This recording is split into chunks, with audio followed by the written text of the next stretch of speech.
Well, Sam, welcome to the dungeon. Thanks for coming over to talk about music. You got a new single out, Lo.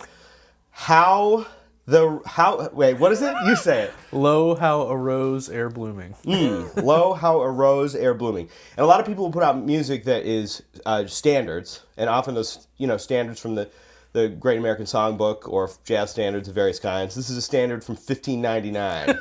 Isn't a little bit older, yeah. Yeah, a little bit older. What was the origin of this particular piece that you're doing? Just in time for the Christmas season. Yeah, it's just, happened to be like that.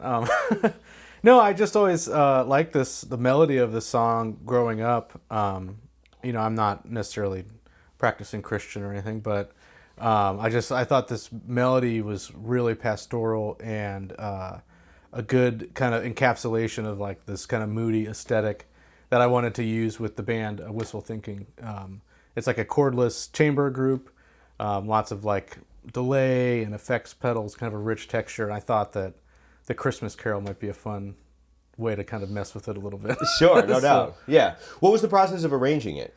Well, I just wrote it, like at the time I was kind of working on a lot of like 4-part chorale writing, like SATB, just trying to, I was listening to a lot of music of Bach and things like that in the shutdown. And this was just a kind of a byproduct of, let me just take this one melody, and I didn't necessarily learn the song, like the actual progression of it or anything, but just wrote 4 individual lines that then generated like the chords of the piece. So interesting. So it was just kind of like a fun compositional exercise. It actually turned into a thing of like, oh, I could actually play this and it might work, and with the 4 voices of the band, it might be cool. So sure. So you have the main melody, which you'd heard growing up and had been in your sort of conscious before that, and then but it's almost like you're treating it. The counterpoint is not here's the vertical structures. It's just here's what I want to deal with in terms of each individual voice. Yeah. And that's a really interesting way to do it. I feel like in a lot of circumstances, because we learn how to play lead sheets, it's easy to think vertically about harmony. Harmony. And in writing arrangements, oftentimes you go, okay, well, here's the chord structure, here's the standard chord progression or whatever. But really, all harmony is just a bunch of counterpoint. It's just all melodies moving through, in time. But for you to say, like, okay, I'm not going to worry about what the specifics of those harmonies are. Let me just deal with what I'm hearing in terms of the horizontal nature or whatever of the melody. That's kind of an interesting approach. And it was cool because there was times where I'm sure that, like, there were certain parts that were more or less inevitable, like a 5-chord or things that, I just kind of felt like it was going to go there, but then because there was this gap of where it could go in between, I felt like it could go to some more interesting places of like kind of Kenny Wheeler minor second things, and not being as concerned with what the vertical representation of it is, but if all the movement of the lines are making sense, then it's kind of like you can do whatever you want. Sure, yeah. Did you then go back and check out some other people's recordings of that tune and like compare what you chose to do harmonically versus I haven't. the others? I haven't. I maybe checked out one like, Mormon Tabernacle Choir thing, but I was like, maybe I don't need to listen to a ton of that. It'll be fine. Sure. That's its own vibe. Yeah, it's a vibe. Yeah, interesting. And then as you went into writing this, the arrangement, but your intent was like, let me just take this melody and not be influenced by these other things. Yeah. And there's like some different things with the harmonic rhythm that goes to like 3/4, and there's lots of like I liked there was lots of room to extend or contract phrases in the melody, because like the melody in itself kind of lays over the bar lines weird. And that was one of the things that I dug about it, because it just kind of creates this constant suspension that doesn't necessarily resolve like in the harmonic rhythm where you would expect it to resolve. So I kind of tried to use that, and so there's lots of bars of sustained bars of 7/4, then it goes to 5/4, and then to 4/4, and just different ways to kind of create some places of space in the melody. Sure.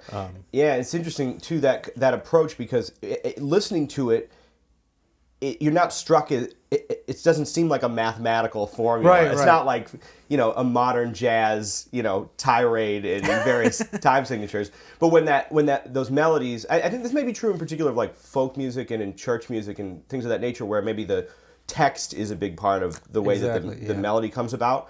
Like oftentimes I feel like if you have that dominant melody, then whatever's happening with the time signatures becomes sort of incidental. It's just like a side note. It's not like the main feature of the thing or whatever. Yeah. And one thing I kind of tried to do, I kind of just remember this now, is that I was trying to kind of mirror how like a congregation might sing it, where it's not like really metronomic. There's like these huge pauses that the organist would be like, okay, everybody, we're here now, so there's this kind of a different sort of ebb and flow to it. And while we were all playing it in time, I kind of wanted it to feel like amorphous like that in that sense. But yeah. That's a little Ivesian in a sense. That idea of capturing the nature of what it would be like in, that kind of circumstance or whatever. Interesting. So now let's go back a little bit. This is with your band Wistful Thinking. Yeah. Which is, the instrumentation is, I'm going to let you take it away, the instrumentation and the personnel, so we get everything straight. So it's a band that consists of 3 friends of mine from Ohio, and we had done a lot of playing throughout the years, but we hadn't really documented like a full-length album as that ensemble together. And it's Chris Coles on alto saxophone, and he also has an extensive pedal board, so there's lots of options for non-saxophone things that he can get into, or they sound like non-saxophone things. Sure. Rather. And then there's Brandon Coleman on guitar and Matt Wiles on acoustic bass. And it's drummerless ensemble. And I kind of wanted to, in this one in particular, I kind of wanted to pin this like electroacoustic vibe against each other. So 2 of the instruments are strictly acoustic, the trombone and acoustic bass.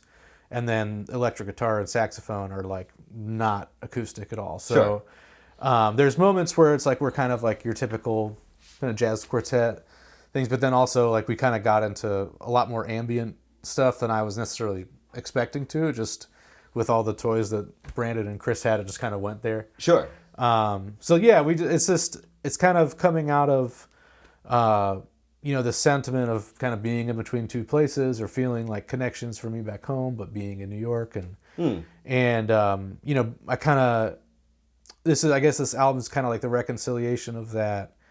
There's things that I like about both scenes that I can't really do without, but then it's tough to, you can't really compare them or contrast. You can just contrast them. So right. It was just this feeling of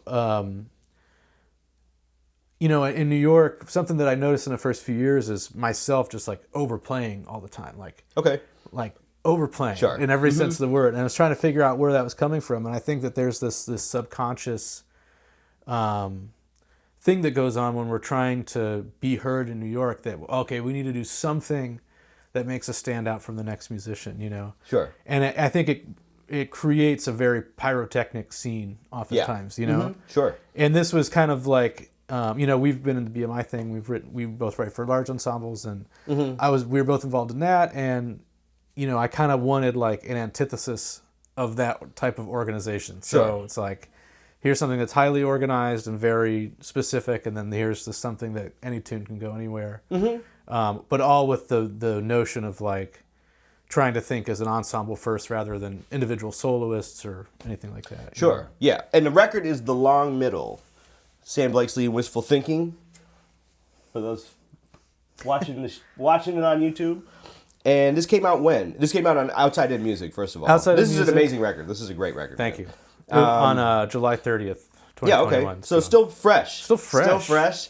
Yep. And one of the things that really does strike me about this, and I think it took me a couple listens really, it's not jarring, but it is really interesting the way that you have the acoustic instruments and you get into that mindset of it being like, in sort of the greater tradition of like the Jimmy Giuffre band or something of that nature, where it's like, okay, this is an acoustic jazz group. And then all of a sudden, I feel like you pull the listener into this other sort of ambient sounds world. At first, when I was listening to it, I was like, oh, it's got to be the guitar is somehow incorporating these different textures, electronic textures or whatever.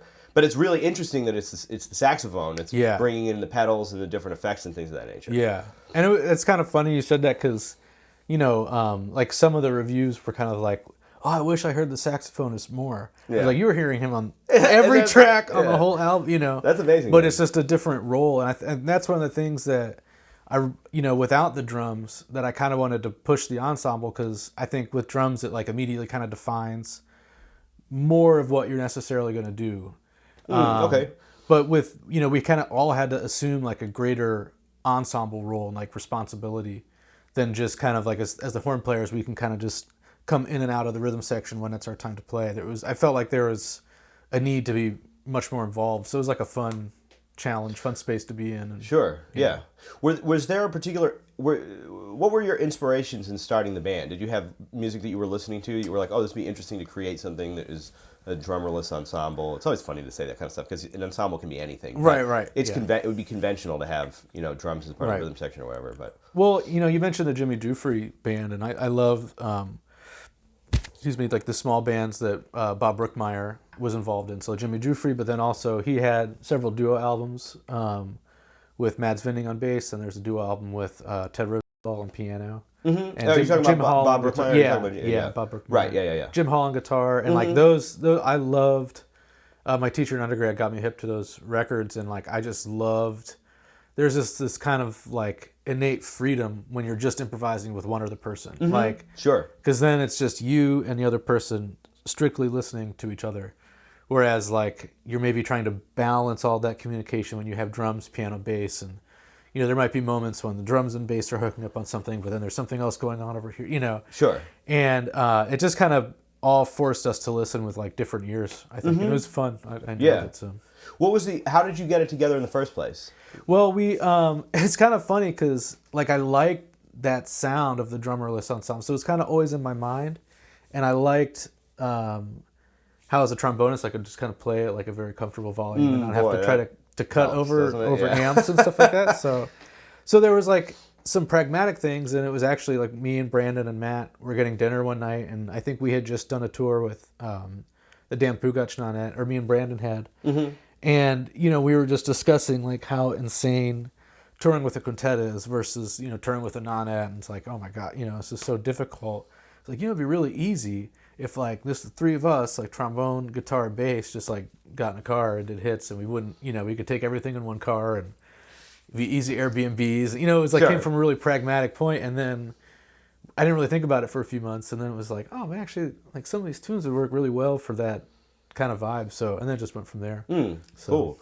And you've written for a bunch of different ensembles. You've been writing big band music, both for your own group and also doing the BMI Composers Workshop, and then you've got your own quintet and everything. So you have these different ensembles, which certainly I think is a benefit because it gives you the opportunity to try out different things or to be in different environments. The way one is going to play over a big band is going to be very different than the way you can play in a smaller setting. Especially with no drums or whatever, that kind of a context. How do you think about writing for each of the groups differently? Are there tunes that, because I know like Bob, which is a great tune, that's on this, but you've also written a big band arrangement of that as well. Like, do the tunes come first, or do you think about them specifically for ensembles that you're working for? Oh man, well, I think that like what drives maybe the difference of my big band writing versus like the wistful thinking writing is that with wistful thinking, I'm like purposely trying to lean into like potential risks that could develop, like making things be open-ended, and there's a lot of like free playing and things, but then even on more kind of lead sheet things, like making sure there's not too much on the page to be too composerly with it. That was something that I found like with all the big band writing, when it came time to do small group stuff, I found myself like, oh well, here's an intro and then we'll have an interlude, and then every tune needing this like hyper organization. But like with the big band stuff, I'm essentially trying to create, I don't want this to seem like I don't want there to be an edge on the music, but essentially trying to create like as little risk as possible. So like and the pragmatic reason behind that is because there's barely ever time to rehearse, and people usually don't like doing it. So it's it's trying to make it be as easily performed as possible. So it's kind of like different qualities, and it's actually been really difficult to kind of go between the two, effectively, I think. Because you have to think about it a different way. Yeah. It is interesting. And there's times where I'll bring in like, we did a little tour in August, and that was like my first time playing with the band really live, because we were supposed to do a tour and recording in March 2020, and then didn't happen. I found myself kind of trying to maybe control the reins a little bit more when it's like, oh, the beauty that we had in the album was that every tune was just like whatever. Sure. in a fulfilling way. So. Right. Did you record it like that? I mean, did you think about it as being sort of spontaneous, like very improvisational? Well, it's kind of weird how we recorded it, because we were supposed to have a tour and recording, like, your kind of stereotypical way to go about it.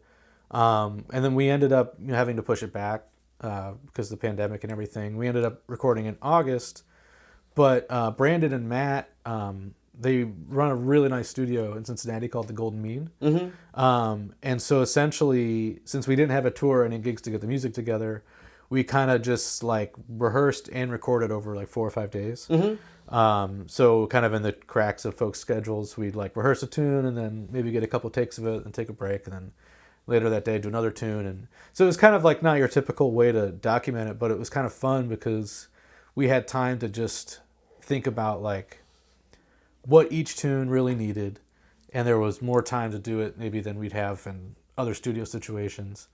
But then it was also like cool to just think of music purely in the studio and not relying on past information from like live shows. It was like, oh, this really cool thing happened on this one gig, so now let's like do that. Yeah, try to in the insert record. that. Yeah, sure. So it was kind of completely fresh in a good way. Mm-hmm. It feels as though nowadays it's much harder to do that because the musicians, of course, are largely, at least in jazz world, are largely paying for the recording time and everything like that. Like, you just have to get in and do the job. So a lot of the time it's like do a tour, get the music tight, record it. But I mean, probably a lot of our favorite records from the 60s were, okay, everybody bring some charts in, we're going to go into the studio, right. 2 takes, and that's what you get. Yeah. You hear that, not always. I've heard that, everybody would probably have a different approach, but like Horace Silver's band would play the same songs over and over and over and really get them tight and then go into the studio. But, you hear those recordings of the Miles Davis Quintet in the 60s where they, what could be a rehearsal becomes a take or whatever, all these different things. So it is really interesting to have that opportunity to try a different way of capturing the music that by its nature encourages that kind of spontaneity. Mm-hmm. Because you can't rely on something that you haven't worked on in, many, many times. What is the meaning of the long middle? It was kind of just like, it's, an homage to the weird passage of time that we kind of found ourselves in, where in the shutdown, where things were like moving quickly but slowly, and seeming like there was endings but then not, and so right. Just this kind of like amorphous time, because it was just so much energy. I mean, we were supposed to leave like March 12th or something like that, so it was like right then, and it was my first time in New York stepping out as a leader, and like had a good tour and everything like that. So there was all this like pent up energy, and then into like nothing, you know. So just kind of, it was already this kind of like, slightly melancholic, wistful album, and then that kind of contributed. Yeah, it makes it even more wistful. But that was the long middle was the only one that wasn't written before we were supposed to go tour. So okay, I just thought it was a good, good title track for it. For sure, yeah. But you wrote that one during the shutdown. That was like in July. Yeah, it's a great way to start off the record. And that tune in particular, I feel like really captures that combination of the acoustic sound of the band with the sort of more ambient electric sounds. Yeah.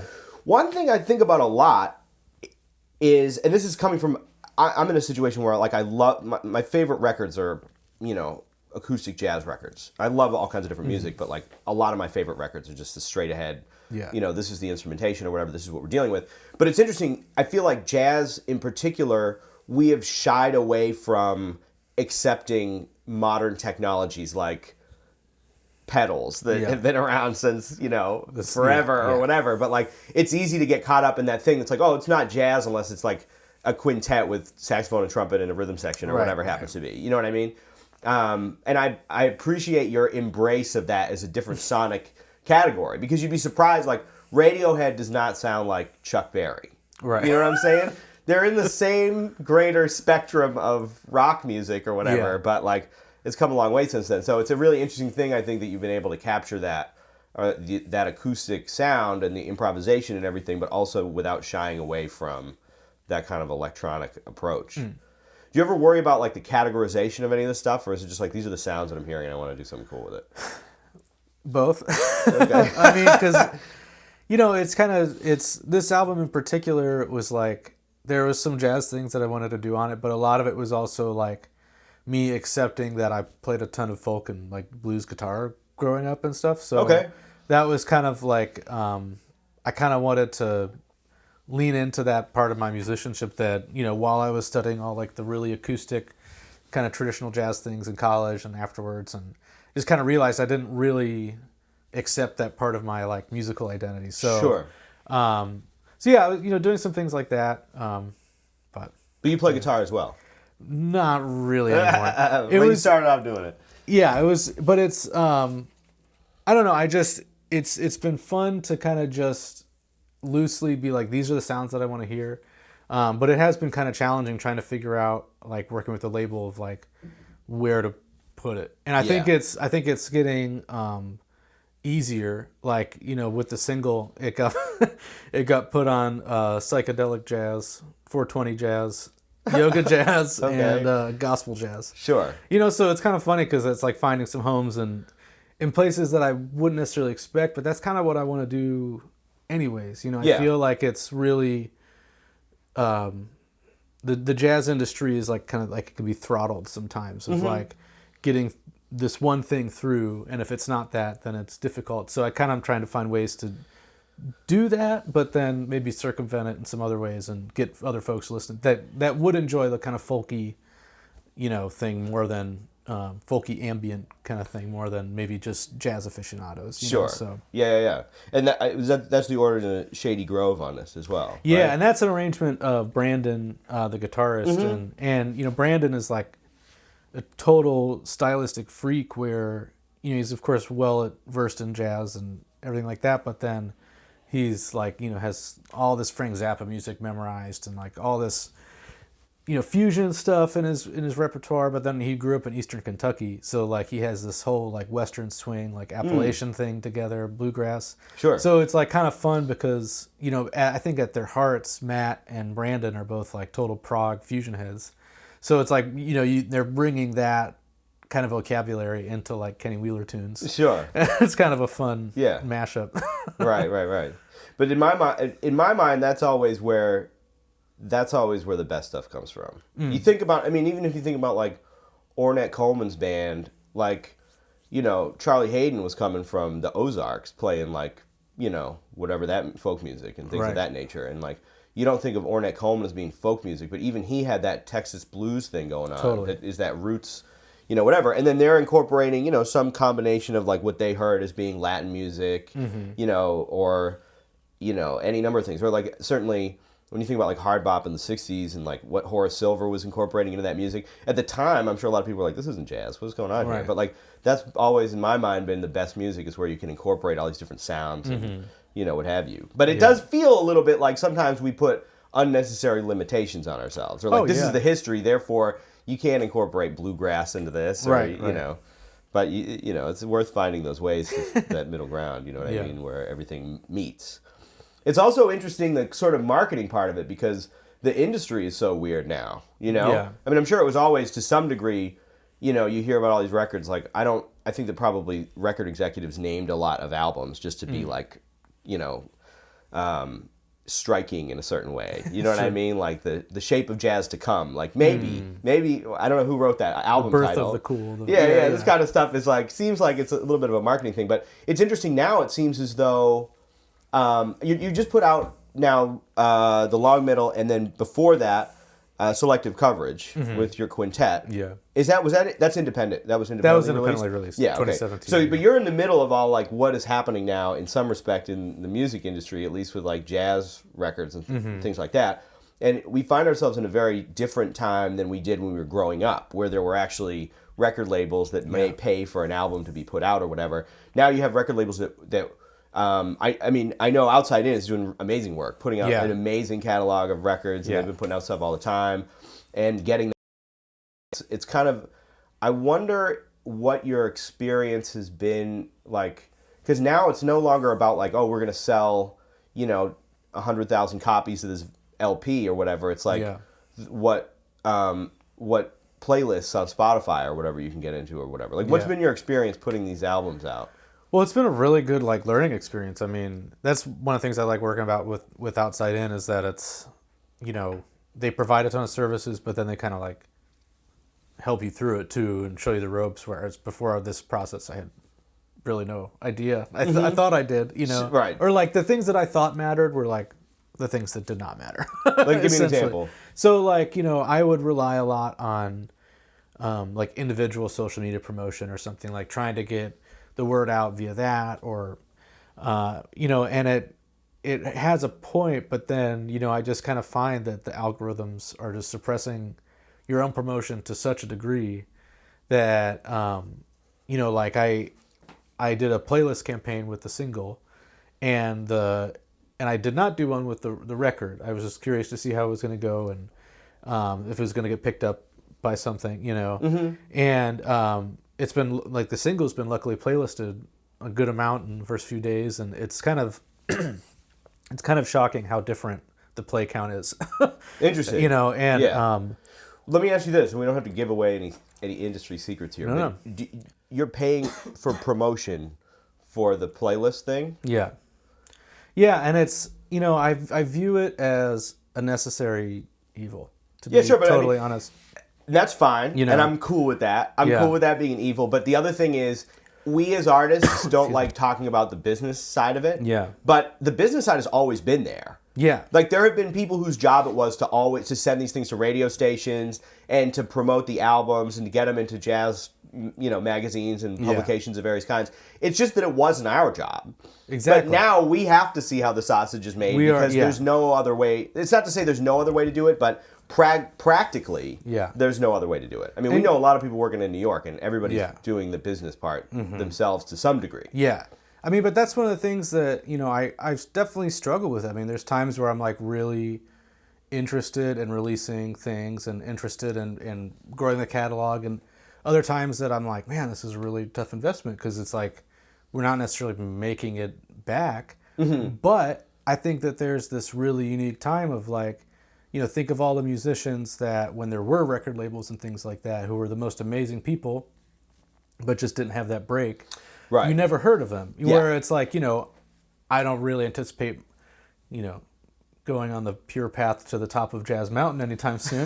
But, it's like, but I like that I can have complete control over what I want to put out and when I want to put it out. And it's kind of fun to start seeing like a little bit more tangible evidence of that with the releases. And I had a friend, Jorn Swart, a great pianist, who's on the quintet record. I was talking to him the other day, and we were just discussing like the value of these things. He's someone that has pushed his like solo piano project a lot, and kind of similar thing, like found different avenues to promote it that aren't like jazz, and it's been really successful. And it's getting into more hands or more different people's hands.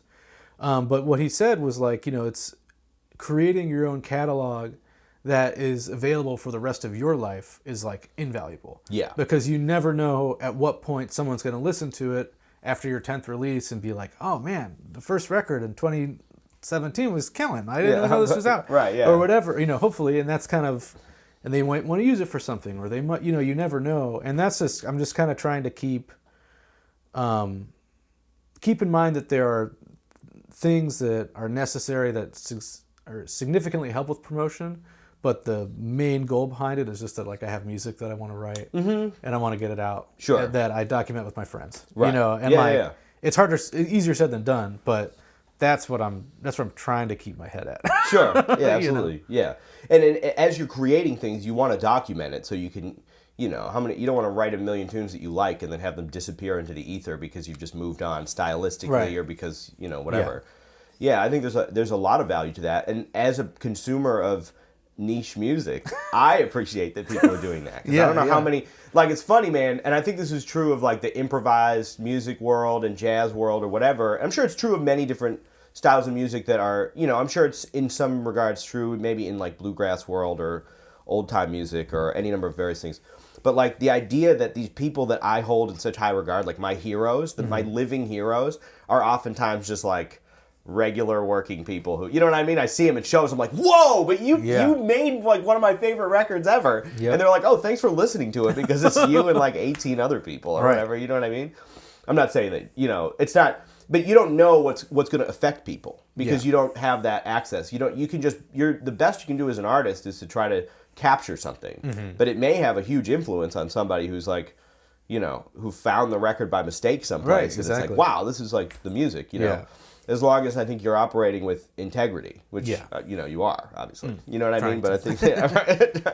But that's really the thing, because unfortunately, this ease of access to these platforms creates lots of things that are not holding integrity. You know what I mean? Sure. So Right. that's like the thing that's tricky is that we're not only competing with things that are also very good, but we're competing with things that are not very good. Right, yeah. And Right. that's just like the tricky part about it. But I think that overall it's just exciting because, I'm intrigued to see what like another 10 years of like this kind of freelancing model that's going on right now, what that's going to yield. And as we kind of pick up skills along the way, I think of before the shutdown, couldn't use Logic. I didn't own a microphone. I couldn't edit a video. I couldn't do all of these skills. I was like farming out to other people, and it was expensive and stressful. And, and I'm just kind of intrigued to see what happens, like, as we all just like learn these skills just a little bit more. Sure. What sort of, how that shapes the releases and how that shapes the frequency of releases and how that, Yeah. And I think you're speaking to what I think is it's a little bit tricky, but I think is ultimately a benefit, which is that we now have maximum control over what it is that we're doing. Yeah. I love the fact that if you have a vision, you don't need to ask somebody's permission. Right. I mean, it's not hard. Obviously, it's harder with a big band than it might be with something else. But you can for relatively cheap have a very good home recording setup, and you could make an album in your, how many countless people have made albums in their basements and their bedrooms and stuff that really affected a lot of people and had a huge impact. You know what I mean? Yeah. The problem is, of course, that back in the day, you'd have people whose job it was to record the albums and other people whose job it was to... You could offload all of that business side of it or the technical side of it and just focus on the art itself. But then at the same time, how many times do you hear about people who are like, I didn't want the album cover to be that, or I didn't want it to be called that, or I didn't want this name or whatever, but we did it because that was the record contract and that we were doing. And the other thing is, back in the day, the recording studios were, it was prohibitively expensive to have a huge, like a recording system and all the microphones and everything like that. So like, I wonder sometimes about how many just geniuses just never, for whatever reason, weren't in the right place at the right time and didn't get recorded. Yeah. Whereas now you could be like, well, I'm going to do this crazy thing, and everybody could say that's a terrible idea, and it could take off. Right. Probably I probably have a bunch of favorite bands that are like that. You know what I mean? So it's interesting to be able to do that, but it does create that additional problem of like the amount of time spent in that business side of it versus making music or whatever. Yeah. And that's what I haven't figured it out. I don't think it's really going to get easier either. As we are expected to do more things at a quicker pace. Right. You know what I mean? Yeah. But it's cool because it's like, I found with this band, Wistful Thinking, like, because we were getting ready to record in March and then like nothing happened, and then, virtual recordings became the hip thing to do. We actually ended up with like a whole other remote album and of like totally fusion, like electronics, synthesizer, cool, ambient kind of stuff. And it's just kind of wild because it's like, without being forced in that situation of having to learn stuff, like I would have never done that. Sure. I would have never opened myself to that kind of, electronic production or anything like that.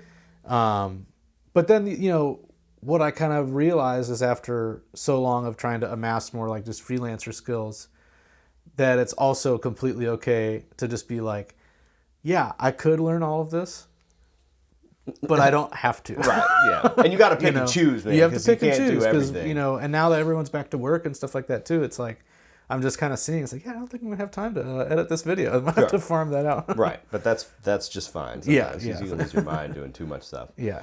That record, there's a second record that is yet to come out. Yet to come out. Yeah. Cool. Hopefully summer 2022, spring, summer. Okay. So, exciting. Working on it. But. Yeah, capturing a vibe from the heart of the pandemic. Yeah. Yeah, man, it's interesting. I know that the last, John Hollenbeck's the Claudia Quintet record they did remote. And they were able to create that sound, and it's an amazing album without... I didn't know they came out with it. Yeah. I got to check it out. remote. I hope that's not a secret. I don't think so because he told me on this show. So You ruined it. they're not gonna know now. Yeah, but I mean, it's kind of amazing now what we can do, and it changes the nature of the thing, of course, because back in the day it was like, all right, let's stand in a room together, we're gonna improvise and what have you, and there's always value to that, but. Yeah, it gives you the opportunity to try out different things because whatever I think a lot about. I've mentioned this a couple of times, but I think a lot about David Byrne's book, How Music Works. Did you ever check that out? I haven't. No. The sort of premise of, or one of the premises of the book, is that the environment in which you create music has a huge impact on what the music is. Yeah. And that seems obvious saying it, but when you think about his example is like old church music, like Bach is not going to write Stravinsky. You know what I'm saying? Because he was playing it in cathedrals or whatever. Yeah. If you try to play The Rite of Spring in a cathedral, everybody's going to lose their minds. You know what I'm saying? Yeah. And people are going to stop coming to church or whatever. But Stravinsky could write that, that music because it was to be performed as a ballet in a concert hall that would allow for more dissonance, et cetera, et cetera. Same thing with like CBGBs in the 80s or whatever. You know what I'm saying? Like those all have, but it makes me think of like, okay, these are the cards we're dealt, is we have to live in an environment, at that time during the pandemic, we had to live in an environment where you couldn't play together in one room. Yeah. So let's figure out how to make music regardless, Or how many people how many people would put together like big bands outside or something, or like brass bands or things of that nature. Like, let's figure out a way to make it work. But it also reminds me, that concept of the environment reminds me of what you're talking about, like the difference between playing in Ohio versus playing in New York, and sort of that frenetic energy that comes from playing in New York. And it does seem like there's a certain, I mean, with this music, there's a respite from that New York chaos where you can play, nuanced and quietly, and you can play melodies and stuff like that. But it's true. I mean, in New York, it's an interesting point. I hadn't thought about the idea of like, you have to say something because there's so many people saying something. You got to get it out. But even you think about like bebop in the 40s, like that sound is like the sound of New York. It's like it's, I don't want to say frenetic in a negative way, but it's got a certain energy to it, let's say, that would come from the environment. Yeah. So you grew up in Ohio.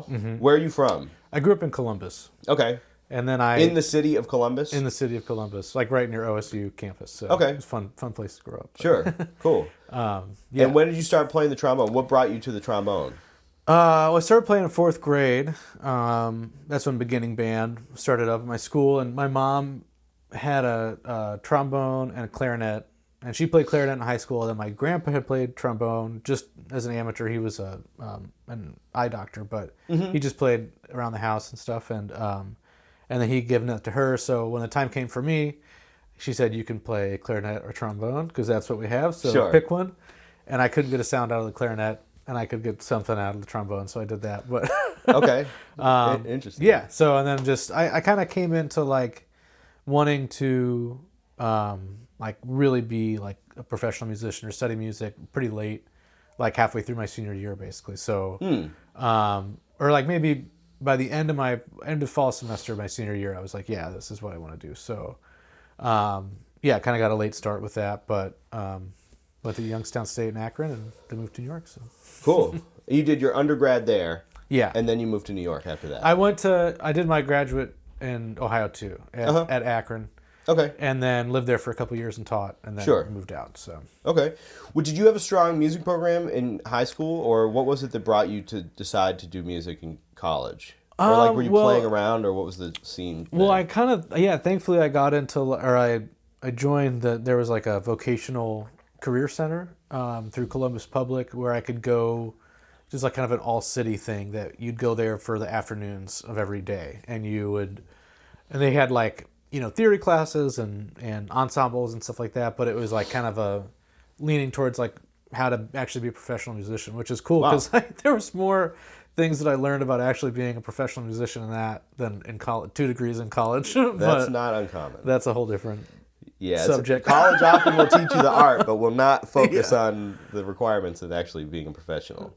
So I had opportunities to kind of like play and explore there, and then I also did Columbus Youth Jazz Orchestra my senior year with Todd Stoll, who at the time he was director of CYJO in Westerville South, I think, in Columbus, but then now he's the vice president of education at Lincoln Center. Oh, wow. So there was like lots of Ellington and Basie and stuff involved. Sure. Did you ever see him in New York? I saw him for the first time in since the shutdown on Thursday at BMI reading. Oh, wow. So yeah, he was playing in the band. So Oh, that's great, man. That's awesome. but, Full circle. Yeah. Wow, that's a trip. So you were playing big band music then?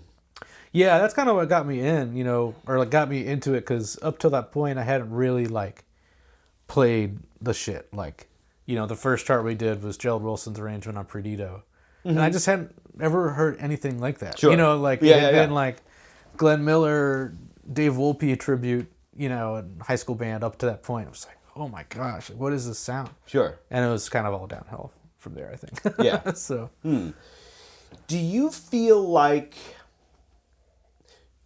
the trombone really resonates as your voice as a musician, or do you feel like you played the trombone and you are musical and it's what you were given? That's a good question. It's I've been thinking about it a lot, actually, because I always felt this huge, I think just in like the physicality of the instrument and the coordination it takes, like can be so obnoxious. And then like trying to play bebop or like play straight ahead jazz, it's just really difficult. So sure. There's times where I don't feel like it's my voice, but more often than not, I've found that like this. It's funny you say this, because like this record and like the music on this record kind of forced me to think in like a much more melodic approach, and I realized that the songs did not need that frenetic energy that I was playing, like basically until the shutdown. Sure. And then you just get a chance to think about like, man, what am I actually trying to play? Like, what am I really trying to say when there's not, 5 other trombonists I've heard that week that are kind of like, seeping into what my approach. Sure. But there was one comment that someone said to me in August that he was like, I just realized that the voice, or the range of your voice and the range that you play on the trombone and the quality of each are like exactly the same. And I never thought about that. And I just realized, and then I started thinking about where I sing to, and it's like an A above middle C. That's like the highest I can really sing. And I realized, I was like, yeah, I don't really play high that often because I don't get there. You know what I mean? So I feel like I need to feel more connected than I'm more connected than I feel sometimes. Sure. You know what I mean? Yeah. But this is always a good barometer whenever I come back to this music, because it kind of forces me to like distill the message, Sure. Absolutely. Yeah. Does that make sense? Yeah, absolutely. Yeah, totally. Rather than feeling like you have to fit into something else, it's like, what is it that I'm trying to actually say? Yeah. But it also is interesting because I think we spend so much time practicing, our respective instruments that, the point is to get the instrument out of the way. The point is to eliminate the challenges. And obviously trombone has certain challenges that many other instruments don't have. Mm-hmm. But you do have, of course, that kind of vocal quality, and it's a distinctive, it's a distinctive sound. But yeah, there are challenges involved. But once you can get it out of the way, like I think about like you listen to Chet Baker do scat solos, or Louis Armstrong, or however many other people, and then you listen to the trumpet solos, and you're like, if you just transcribed them and looked at them, you wouldn't be able to tell the difference. Right. And even like Chet Baker is an example. Like, I don't know if he intended to do that, but the sound of his voice is very similar to the sound of his trumpet playing. Yeah. We try to capture that, what it is, the essence of our personalities. But what's interesting is, I feel like in music and in jazz in particular, we're expected to have an individual sound. But if you're just hanging out with people talking, right, you're not thinking in your head like, let me try to say the thing that's gonna make. Maybe we do in some respect. Now that I'm saying this, maybe I gotta rethink this a little bit. But like, it's not the same thing where you're just yourself. You can't analyze your own character exactly. You kind of can, but not in the same way. We're not really capable of that. But in music, we're expected to do that. Who were some of your, once you started to really get into it and you said like, this is what I want to do for a living, who were some of the people that at first were your influences on the instrument, or even in whatever capacity, and like, how did you assimilate some of that into your own playing? Well, one of the first people I really liked checking out was Wycliffe Gordon, actually, because I kind of was like coming from like the blues. I listened to like a lot of Ray Charles and things like that, like right before I got into him. So then it was kind of like this good bridge between like Southern gospel and like R&B Sure. into jazz also. Wycliffe Gordon first, and then kind of into JJ and Slide and Curtis, that like trinity of folks. And then Steve Davis, a ton of him. But I think the person that's really shaped a lot of my writing and playing and how those two things really are intertwined is Brookmeyer, for sure. Yeah. Because it's like, I essentially tried to... I've been trying to improvise as much as I can how he would like construct his pitches and intervals and things. That's like kind of what I've been really trying to decode or get better at in the last couple of years. It's just like really trying to expound upon a singular idea for much longer. Sure. Right. You know. And that really is the sort of Brookmeyer ethos. Yeah. It's like, let's take this little bit of information and try to push it as far as we can, which is kind of amazing. Do you think about improvising as distinct from composing, or do they blend into each other? I think they're blending more. You know, they really felt different for a long time. And I kind of was like always frustrated with waiting for one to really affect the other, you know, but I think there's so much that we can't quantify of how it affects the two. Like, you know, on a gig recently, I felt like I was kind of leaning more towards some non-melodic, statements over time. And I felt like I was kind of scattered and reaching for different things, or, you know. And someone after the gig was like, "Oh man, that solo was so melodic." It's like, "Oh, weird. I didn't really think so." You know, so it's like, even if we don't feel like we're getting that ideal out, I think that the writing affects us way more than we realize. Sure. And I think like the big difference that I see too is just like big picture. You know, like if I'm writing a lot, I think I have a greater sense of like what's needed at that moment. I'm not necessarily just gonna like go up and do the same thing that I would do if I was the second or third solo. You know what I mean? Like, yeah, sure. I feel like a little more attuned to that. You know. What do you do now, both as a player and as a composer, because you're writing a lot, to advance your creative, let's say, capacities? Like, are there things that you practice, or is there ways of writing where you say, I'm pushing myself further as an artist? Well, I think that's a good question. I think that one thing I've been trying to do is just be way more patient with things and let things kind of appear over time. And, you know, like I noticed that with the last thing I brought into the BMI workshop last week or last Thursday, there was like some orchestration things I wanted to change, or like, you know, kind of minutia things that I might do, or copyist things in the parts. But generally, like the form, I was like, oh, okay, cool. And I don't usually like come away from hearing a piece for the first time being content with like the big picture. Okay. So I think that's that expands my capacities. I feel like just continually trying to like. And this is something like Ferber has worked a lot with me on, and like in some private lessons we've had, of just like, it's like, you know, think of being an arranger like a drummer, you know, how it's just like the drummer, even if the chart is like garbage, they're going to have a great idea of how to create the arc and what things are needed where. And he's like, don't think like a trombonist in a section, think like much, you know, from a bird's eye. Sure. And that's been really helping me, I feel like. Just kind of like, it just helps open more doorways that I maybe wouldn't like be patient enough to walk through or to let appear, you know. Yeah, but just overall, I'm just trying to do less. Like, sure. Like in general, Yeah. like, so that's kind of. You mean in writing?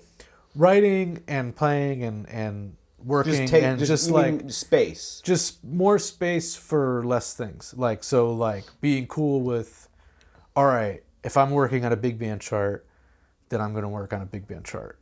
And I'm not going to like also try to do like pitch manipulation or like score study or like this and that and trying to like fit everything boxes, into one thing, you know, or whatever. and be cool with like, and this was definitely something that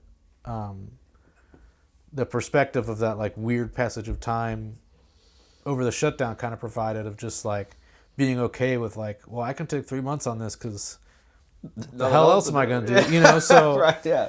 You know, and obviously we don't want to do everything like that, Right? You know, and deadlines are very beneficial, but just being cool with like letting stuff develop, and I feel like that's what my goal is to like have that transfer over in like, you know, improvisational settings where it's just like not in a rush to get to wherever it's getting to. Sure. Yeah.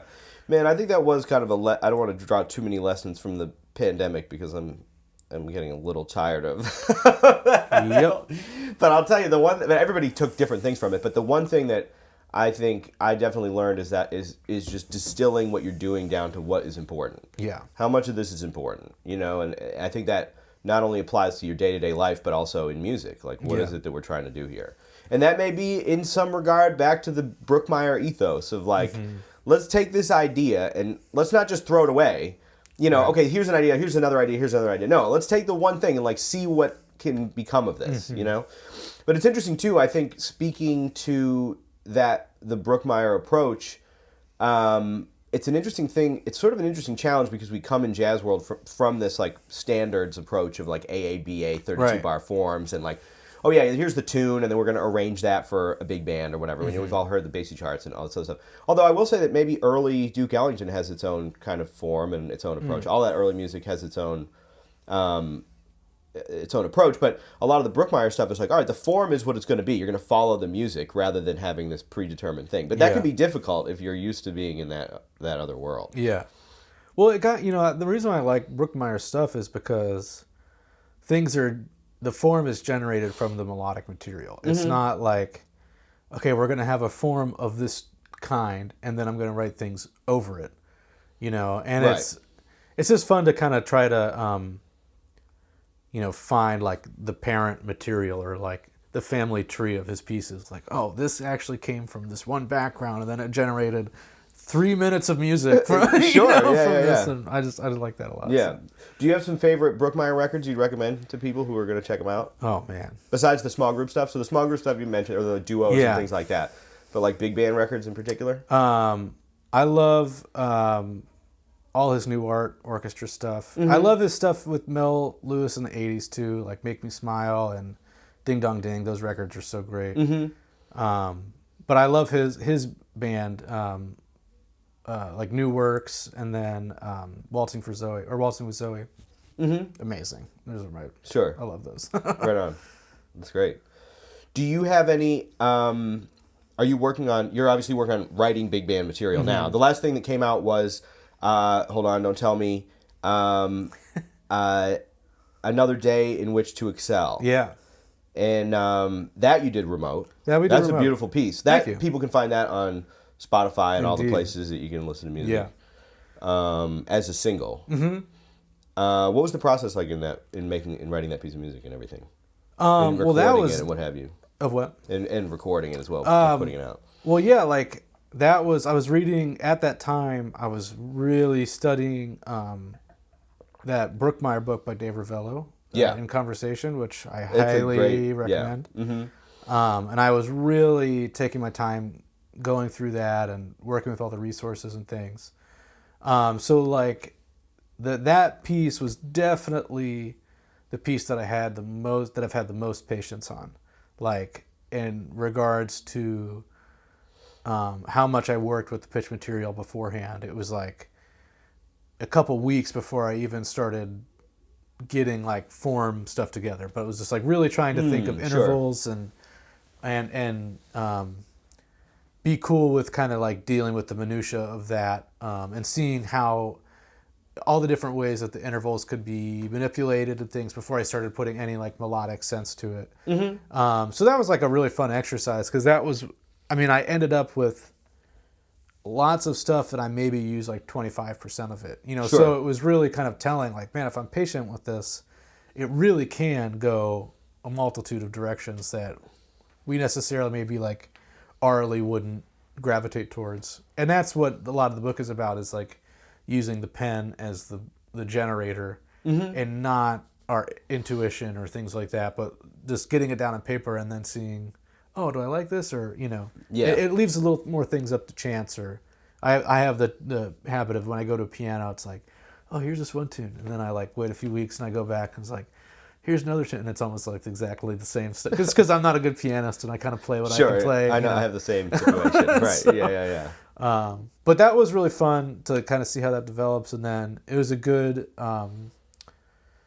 challenge, like getting it recorded too, just, dealing with all the individual stems. But I had Brandon help mix it. And he mixed and mastered the long middle too. Oh, cool. Okay. And he's got a really good ear for it. Yeah. But that was just fun to kind of like have, I haven't done a studio big band recording of my own music, but it's like of doing others, I know that there's a certain amount that you can edit, but a lot of it is going to be live, you know what I mean? Sure. And it was kind of fun to have complete control and just create some things that's like strictly for studio. It's like, oh, I need that low flute line that I know isn't really going to come out in acoustic setting, but I really want to hear that. So I'll just raise that up a little bit. And it was cool to just kind of mess with that. And, sure. Did you write it with the understanding that you were going to record it remote? Were there things that you chose to do because it would be more well facilitated in that environment, or was it just this is just what we're doing? There was some things, but I was trying my best to still make it like acoustically manageable. Yeah. Even if I knew there was some things like that wouldn't come out super well. But then it's all, I'm hoping that at some point soon we can get it recorded in the studio and things like that. So I'm kind of trying to mix the two, Yeah. And that's tough, I think, with big band records these days, because it's like you want there to be a band vibe, but then that limits so much of the edit situations you could do. And I think we saw an interesting kind of amalgamation of live records and remote thing happen together, like in studios, whereas like the trombone section would just go in and the trumpets would go in, and I was really worried of how things were going to come out like that. Like we did Remy LaBeouf's record like that, and there was some Manuel Valera recording that I did like that over the pandemic, and I was like, there's no way this is going to turn out. And it sounds killing. It sounds great. Sure. Because it's like it gives you just that much freedom. And New York, I think, is a great place in which people can just crush pretty much whatever, regardless of like what the situation is. Yeah. You know what I mean? So you do have to have a band that's going to really know how to do that. Yeah. And a rhythm section that's going to be able to intuit what's happening. Exactly. And all this other stuff.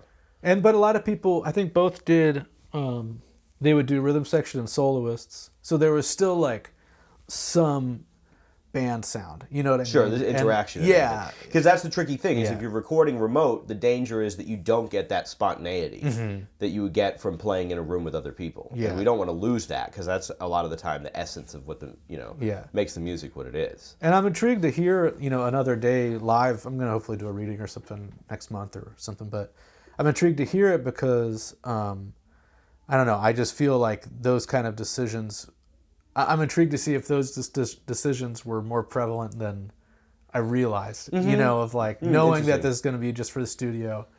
I'm going to see if, I'm intrigued to see how it comes out. So. Sure. Yep. Now, do you have aspirations to do a big band record? I have huge aspirations to do a big band record.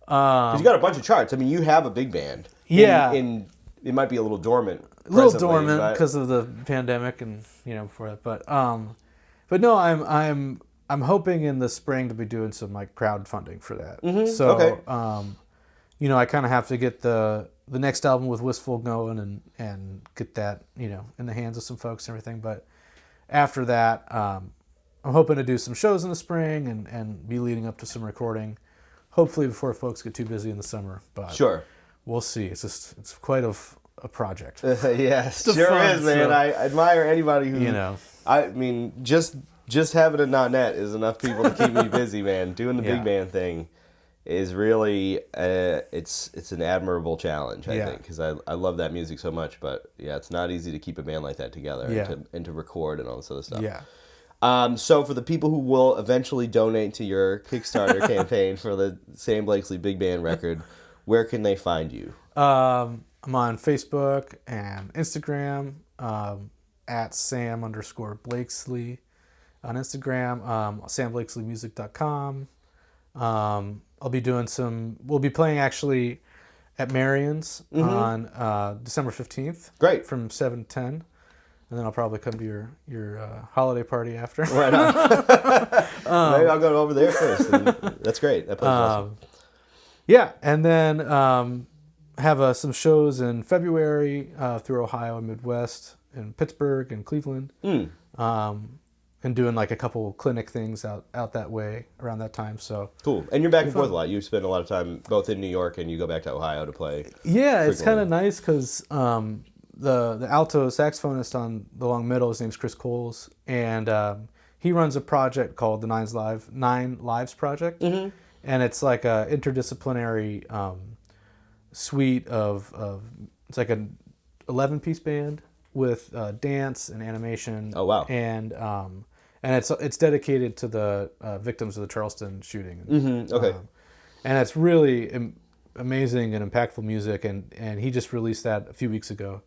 So there was like some release shows, and then he's got some cool lecture series things that we'll be a part of, and so it's kind of like it's an interesting project because there's like the show, but then there's lots of other stuff around the show that has been a good excuse to go back for. So sure. Is that an album that has come out as well? Or yeah, is it just a live it's show? On Bandcamp, and then he just has limited physical copies, but sure. I think they're available. And it's the Nine Lives Project. Nine Lives Project. Check that out. That's pretty neat. Yeah. All right, one more time. The name of the new single, right in time for the Christmas season. I don't want to butcher it, man. Lo, how a rose ere blooming. Yeah. Or Lo, how a rose. Sam Blakeslee. That'll come up by then. Yeah. Yeah, beautiful track, man. Thank you. Yeah, congratulations on the new music. Thank you. Thanks for having me. Yeah, right on. Well, thanks, man. Appreciate it. All right, gang. Well, that was a lot of fun, wasn't it? Big thanks to Sam Blakeslee for coming down to the dungeon to hang out with me and talk music. Congratulations to Sam on the new single, Lo, How a Rose Ere Blooming, for his ensemble Wistful Thinking. Be sure to keep an eye out for what Sam's coming up with next. He's going to be doing a Kickstarter someday to raise some money for his large ensemble record, which will inevitably be spectacular. So be sure to follow Sam Blakeslee and keep up to date with what he's all up to these days. All right, well, this is going to be the last show for 2021. We're going to take a little break at the end of this month, and we're going to be coming back at you with some great new interviews in 2022. So if you like the show, you want to keep up to date with what we're doing, you can follow us on all the various platforms. Give us a like on iTunes and Apple Podcasts and all that good stuff. Follow us on SoundCloud. We got a YouTube page. Follow us on YouTube for the full video Jazztopia experience. All right, gang. Well, I hope you have a wonderful holiday season and a very happy new year, and we will be coming back at you in 2022. 2022, gang. All right, have a wonderful time, and I will see you then. See ya.